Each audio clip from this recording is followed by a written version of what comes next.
I'm going to say it, Farmers Leagues, because he didn't want to follow in his brother's footsteps. Alright everybody, welcome back to another video on the channel.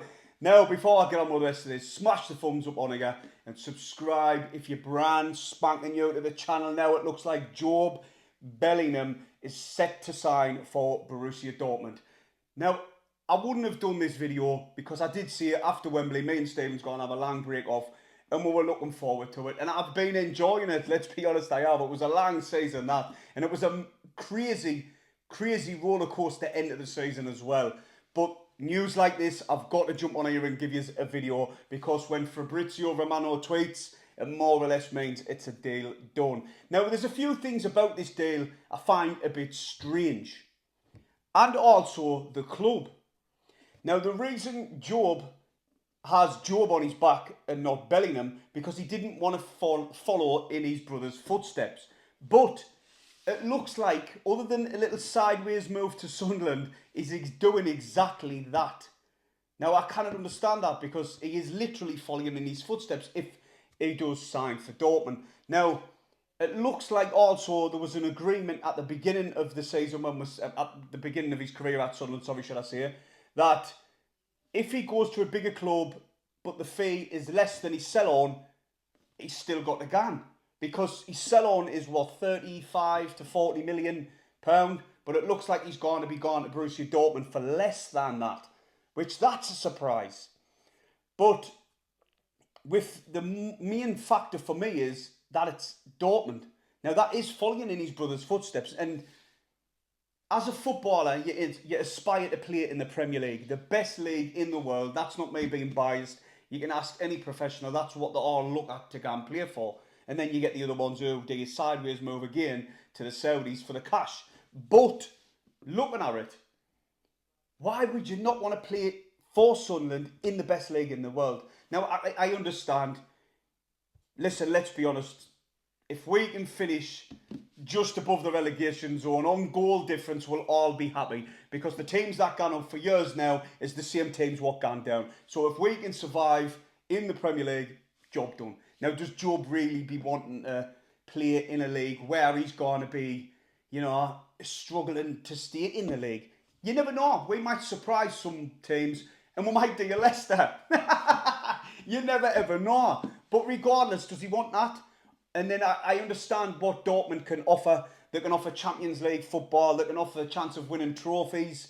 And let's be honest, it's not a harder league than the Premier League. It's like Championship, all them, I'm going to say it, Farmers Leagues, then the Premier League. You know what I mean? So it's not a harder league than the Premier League. So, you know, I can understand why he would want to go in there as well. And let's be honest, Dortmund are really good at developing these young players, taking them to that next stage.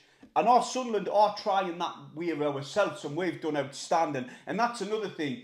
Us Sunderland supporters have been very understanding regarding Jobe wanting to leave. I'm thankful that he came to Sunderland for next to nothing, and we're making a bunch of money on him, and he's essentially helped us to get to the Premier League. So I'm not holding any bitterness towards Jobe for wanting this move. We all understood that he was going to be leaving. We all thought it would be January. So for Sunderland and Jobe to think, no, unfinished business, like he said, and help Sunderland get the Premier League, I'm thankful to him for that. And he does deserve his move on from there.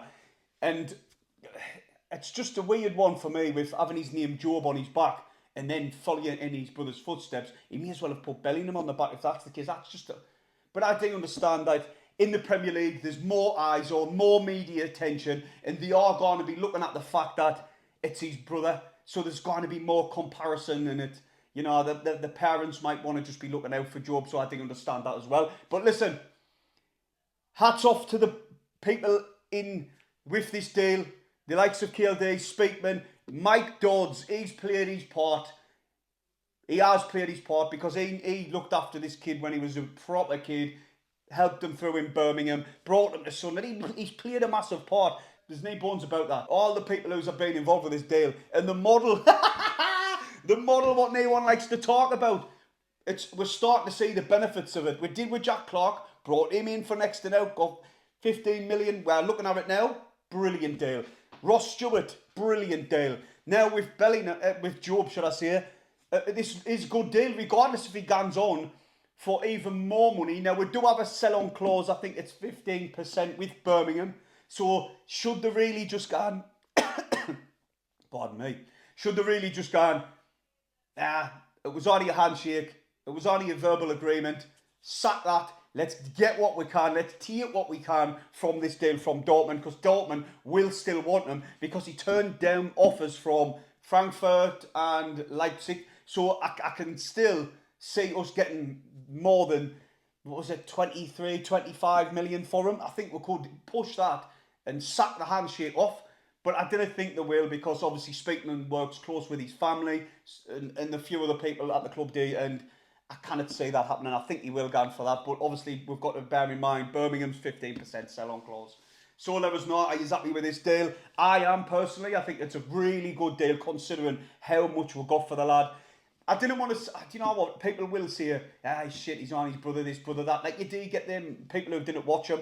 We never won a game when he was out of our team. Just bear that in mind. But pardon me, I'm full of wind today.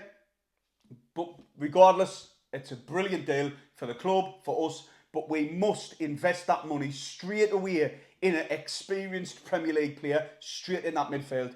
Now, I've seen all the rumours regarding Jordan Henderson. Now, for me, personally, it will be great experience for the kids who we've already got here, the likes of Rig, Dan Neil.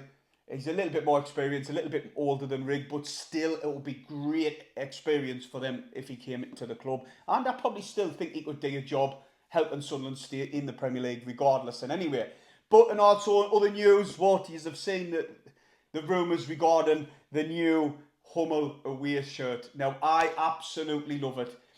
Listen, we all know, gone of the days of good sponsors. We all know that. We all know it's the betting companies who pump a lot of money in it just to have the sponsor on. But this one is a mashup of the 1991. I remember Marco Gabbiadini Gates getting the goals against the Mags in the second leg of the playoffs where we won. So, you know, I love that shirt. I will be getting a no doubt about it. But looking at it, what do you think? Let us know in the comment section below. Are you happy with this deal? And what do you think we should do with the money? Which, you know, we've got to pump it straight back into the team, haven't we, basically? But that's about it. Hit the thumbs up, subscribe before you leave, and I'll see you in the next video.